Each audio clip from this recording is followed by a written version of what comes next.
Bonsoir. Le président Macky Sall du Sénégal a dit samedi rester à l'écoute des pulsions profondes du Sénégal pour apporter des solutions aux préoccupations des populations.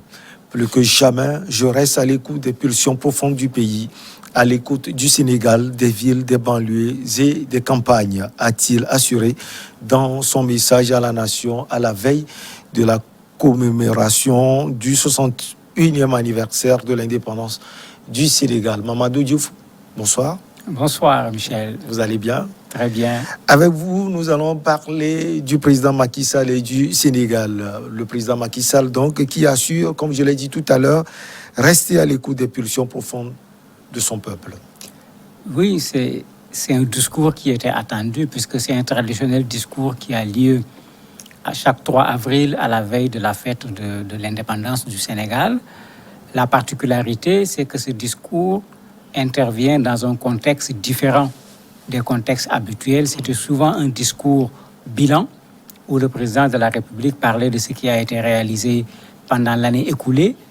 Mais cette fois-ci, avec les manifestations liées à l'affaire Sonko-Adji Sarr, qui ont fait des dégâts, qui ont fait des morts, on sent dans ce discours un président de la République qui vient compléter sa première sortie qu'il avait fait au niveau de cette affaire-là. Et on le voit effectivement dire être à l'écoute des Sénégalais. D'ailleurs, c'est ça le rôle d'un président. Il a été mis là où il se trouve par les Sénégalais.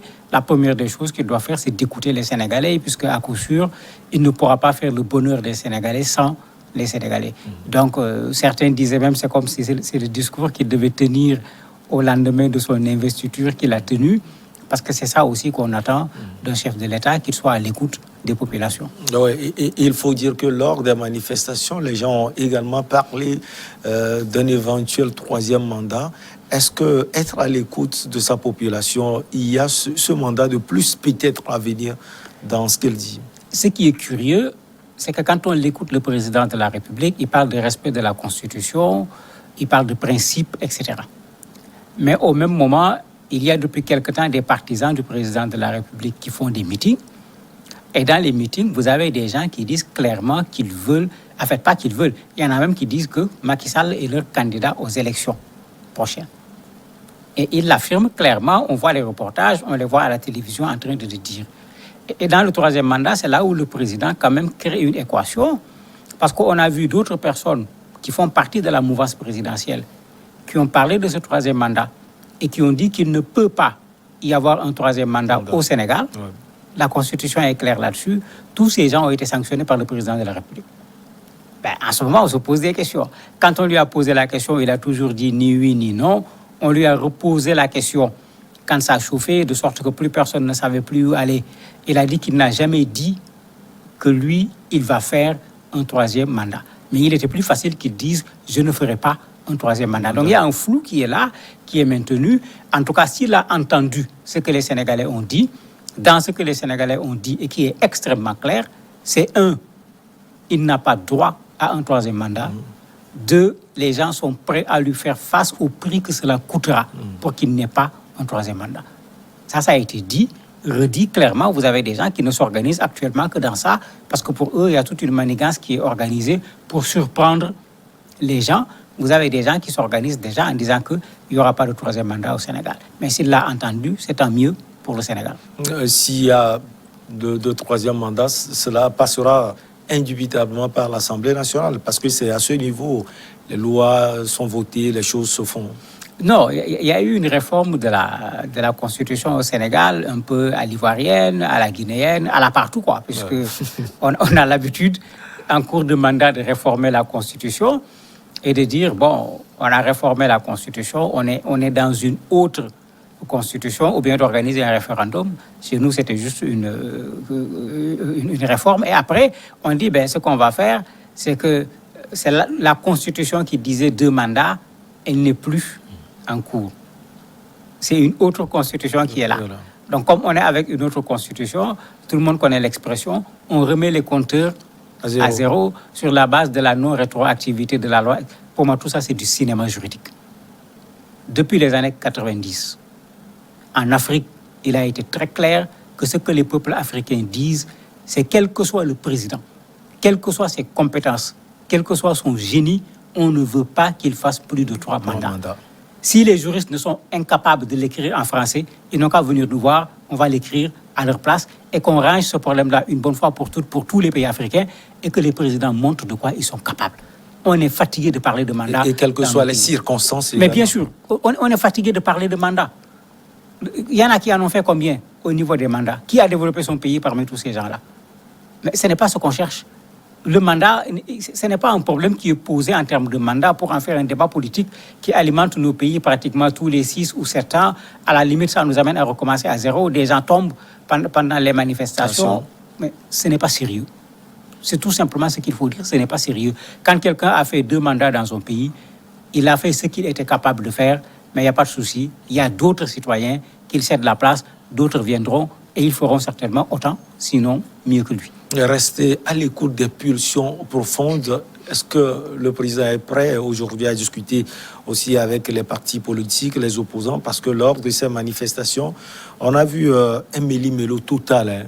Il y avait le côté politique, le côté social et autres. Tout s'est mélangé. Oui, c'est vrai que cette affaire a été une sorte de catalyseur des mécontentements du peuple sénégalais.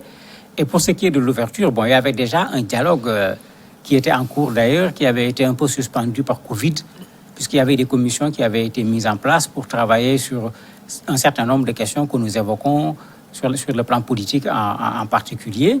Mais cette commission avait été mise en berne à un certain moment à cause du coronavirus.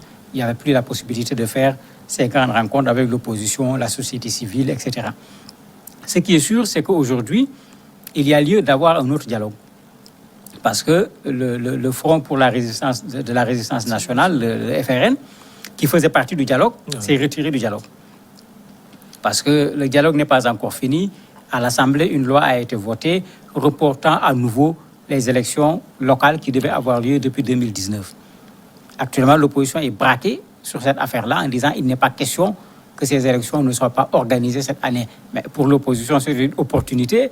Avec le mécontentement actuel, si on organise des élections, l'opposition va en profiter, en récoltant, en surfant sur ce mécontentement. Pour l'État, c'est le contraire.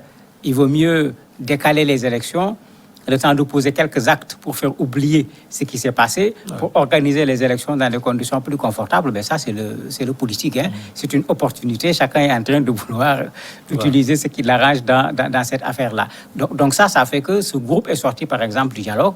Mais s'ils sont sortis, il ne reste pas grand-chose dans ce dialogue qui était déjà en cours, parce que d'autres n'ont jamais cru à ce dialogue et n'avaient pas voulu y participer. Donc aujourd'hui, un autre dialogue peut-être, il va falloir l'envisager. Dans son discours, le président de la République avait dit qu'il tend la main à l'opposition et les guides religieux du Sénégal, qui ont joué un rôle extrêmement important pour résoudre ce problème, ont appelé également les gens à s'asseoir, à discuter et à trouver un terrain d'entente pour que le pays puisse garder sa stabilité. Peut-être il y aura un autre dialogue, sous quelle forme? On ne peut pas le dire pour l'instant. Parlant justement de ces guides religieux, comme vous l'avez dit tout à l'heure, ils ont véritablement agi pour que la situation puisse se calmer. Les gens disent que les jeunes ne sont pas pour le moment satisfaits et c'est parce que les guides ont parlé et ont une certaine puissance au Sénégal que finalement ils se taisent et qu'ils sont prêts à recommencer à tout moment.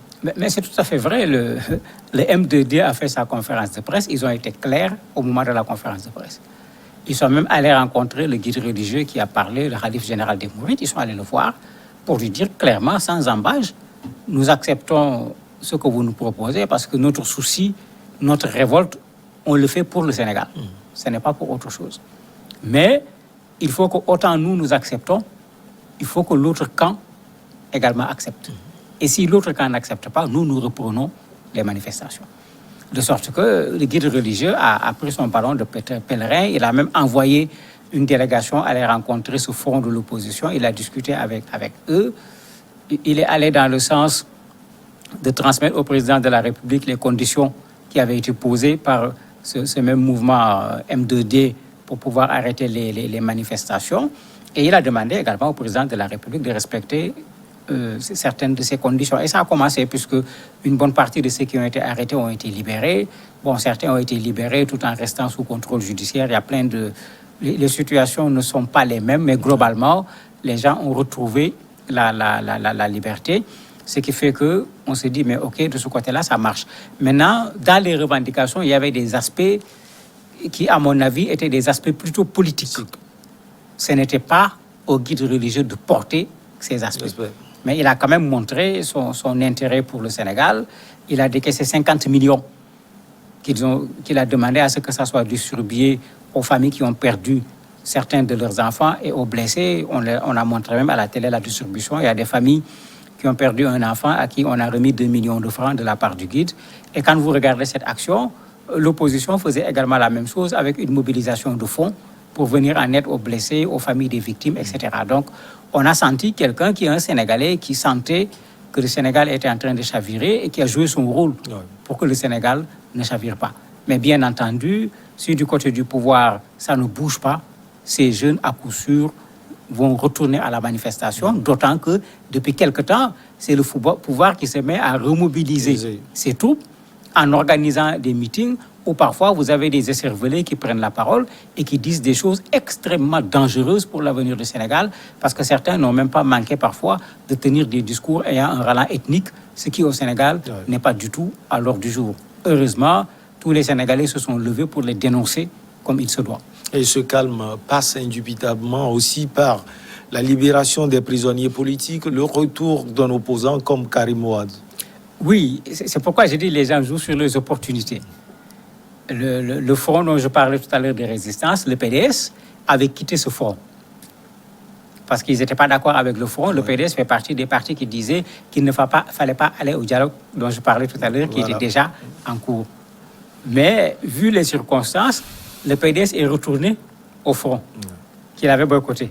Le front est sorti du dialogue. Aujourd'hui, le PDS avec le front, parmi les conditions qui sont posées, effectivement, il y a le retour de Karim Wade au Sénégal. Il faut saisir l'occasion. Pas seulement son retour au Sénégal, mais qu'il soit réhabilité pour que s'il veut être candidat à l'élection présidentielle, qu'il puisse le faire. La même chose est demandée pour Khalifa Sall. Bon, lui, il est au Sénégal. On demande également qu'il soit réhabilité pour pouvoir être candidat à l'élection présidentielle. Donc, l'attitude du gouvernement a, en quelque sorte, réuni l'opposition autour d'un certain nombre de questions. Et aujourd'hui, c'est ce front de l'opposition qui est en train de vouloir créer des problèmes au président et qui est pressé d'aller aux élections en considérant que la situation lui est favorable. Merci Mamadou Diouf. On va marquer une petite pause et on revient pour l'invité du jour.